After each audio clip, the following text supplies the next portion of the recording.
Okay, so let's talk about how to develop the reciprocal, quotient, Pythagorean, and opposite angle identities. All right, so start with reciprocal. So what do we know? So first, to do the reciprocal, we have to go off of knowing, basic right triangle trig, right? The trig ratios. So if we throw up a nice right triangle, right, make our sides lowercase letters, right, A, B, C, where C is the hypotenuse, and our angle theta, I'll just put right next to or in between the side or the hypotenuse C and the side A. Then if we do sine is opposite over hypotenuse, so it's the ratio B divided by C. Cosine is the ratio A divided by C, and tangent is the ratio B divided by A.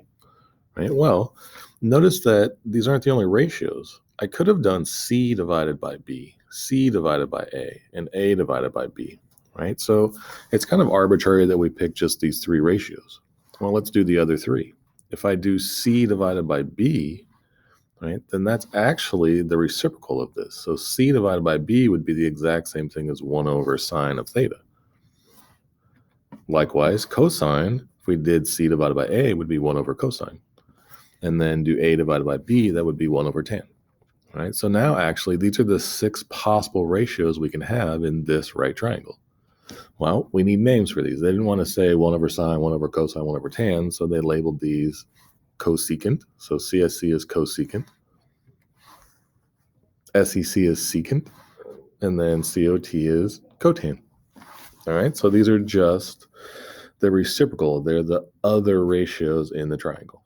All right, okay. So those are our reciprocal identities. So cosecant, secant, and cotan. And that's how we got them, right? That's how we develop them. Well, let's do the same things. Well, stop and do classic problem 1. And then when you finish, let's go on. So now let's do the quotient identities. And now again, we only know right now the SOHCAHTOA, the right triangle trig. So let's throw up a nice right triangle. Well, from this right triangle, I know that sine of theta is opposite. And I did a unit circle this time, right? So when I said right triangle trig, I could make this C value whatever I want, right? So in essence, if you go back to the ABC triangle, I just divided every side by C, right? It's the same ratios, right? And now I just called those different numbers X and Y. So sine of theta is opposite over hypotenuse. Opposite is Y, hypotenuse is 1. So this turns out to mean that Y is sine of theta in a unit circle. That's nice. So let's do cosine. So cosine of theta is adjacent over hypotenuse, X divided by 1. Well, this means that X is cosine. So in a unit circle, actually the opposite, the Y value is the sine value, and the X value is the cosine value. That's nice. Well, we know our trig ratios. We know tangent. Tangent is opposite over adjacent. So tan of theta is Y divided by X. And since now we know that actually in a unit circle, these Y's and X's can be represented as sines and cosines, that's what tells us that tan theta is actually also sine theta over cosine theta. All right?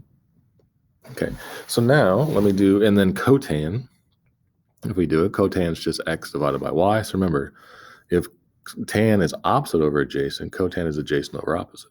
All right, and then we get cosine over sine. All right, okay, I'm gonna go back real fast, so if we kind of bear with me.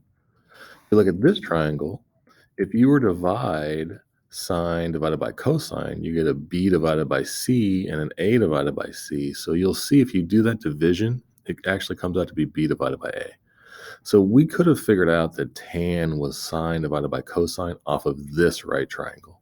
Right? We didn't have to do the unit circle, but the unit circle actually just makes it look so nice, I guess. Okay, all right, so stop this. Or well, here are our quotient identities, right? So tan is sine over cosine, and cotan is reciprocal cosine over sine. All right, so you want to stop this and do the classic problem number 2. Okay, now let's try Pythagorean. So what do we know? We know the unit circle. We developed this before, right? So just right before. So we know that in the unit circle, y is sine and x is cosine. And we also know the Pythagorean theorem. We have that from our right triangle trig, right? And what's that? It's hypotenuse squared equals the sum of the sides squared. So that is 1 squared equals cosine squared plus sine squared. All right. So now if I just rearrange it, you'll see sine squared plus cosine squared, right? I just put the sine squared first, and I put these two terms on the left side, and I put the 1 squared, which is 1 on the right side, and there you go. That's our very first Pythagorean identity. All right. Again, came right off the unit circle and knowing the Pythagorean theorem, which is why you can kind of tell they're called Pythagorean identities, right? All right, so now we know sine squared plus cosine equals 1. We also know reciprocal identities and quotient identities. We have those two things under our belt, right, in our toolbox. So let's see if we can use all of this to develop the other two Pythagorean identities. Well, let's take this whole entire thing, and since it's an equal sign, I can do this. Let's divide everything by sine squared. So I'll take each piece and divide it by sine squared. Well, let's go. So what is sine squared divided by sine squared?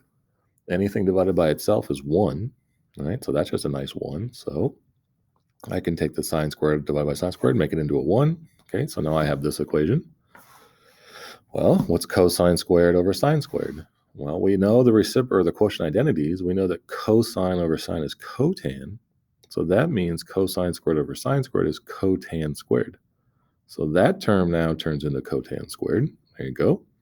And now what's our last piece? 1 over sine squared. Well, we know that 1 over sine is cosecant. So 1 over sine squared would be cosecant squared. So this equation, if I divide all of this by sine squared, it simplifies to this. And that's our second Pythagorean identity. All right. Okay, lastly, let's do the same thing, but now let's divide everything by cosine squared. And then same logic applies. So sine divided by cosine is tan, so this will be a tan squared. Cosine squared divided by cosine is 1, so this will be a 1. And then 1 over cosine is secant, so this will be a secant squared. So this whole thing turns into, or simplifies to, tan squared plus 1 equals secant squared. All right, okay, and those are our 3 Pythagorean identities. Sine squared plus cosine equals 1, tan squared plus 1 equals secant squared. And notice I wrote this one a little different. I did 1 plus cotan squared because when we divided through by sine, right, this turned into the cotan.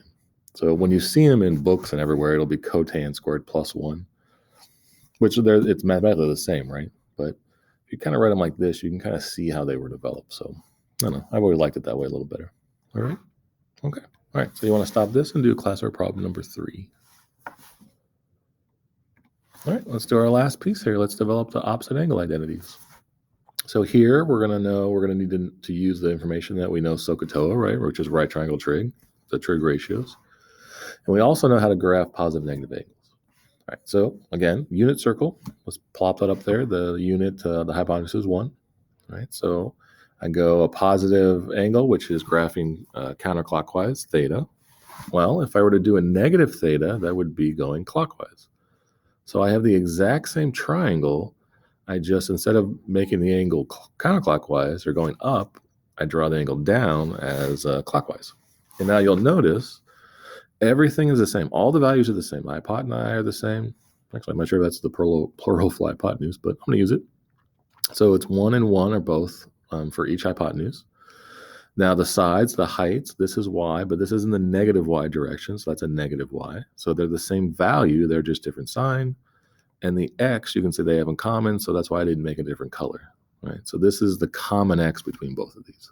All right, so these right triangles have the exact same values. It's just the y's are opposite sign. All right, okay, well, let's use that. So let's take sine of the positive angle, which is sine of this triangle, right? Opposite over hypotenuse, that would be y. And let's take sine of this negative angle, which is the red triangle, opposite over hypotenuse, that would be negative y. So sine of theta is y, and sine of negative theta is negative y. So see how they're the exact same value, they're just opposite sign. Well, this means that sine of negative theta equals negative sine theta, right? Or vice versa, I could put that sine of theta equals negative sine negative theta, all right? Because I can multiply through by a negative, all right? Okay, well, let's do cosine. So cosine of the blue, adjacent, which is x, all divided by hypotenuse, which is 1. Cosine of the negative angle, which is the red, adjacent is still the same x, and divided by the red 1 now. So you can see that both of these equal the same exact x value. So this means that they're equivalent. So that's how I know that cosine of negative theta equals cosine of theta. All right. Okay, and then our last one, let's do tan. Well, tan of the blue is opposite over our adjacent, so y over x. Tan of the red is opposite over adjacent, which is negative y over x. And you can see they have the exact same value in common. They're just opposite sign, y over x and negative y over x. So tan of theta, or tan of negative theta, equals negative tan theta. And vice versa. Again, if I multiply through by negative, tan theta could equal negative tan negative theta. All right, but that's how we develop those. All right. It's actually the end of the video. Do our three identities here. So this is how it all works out. And then you're going to just do the last classwork problem. Okay.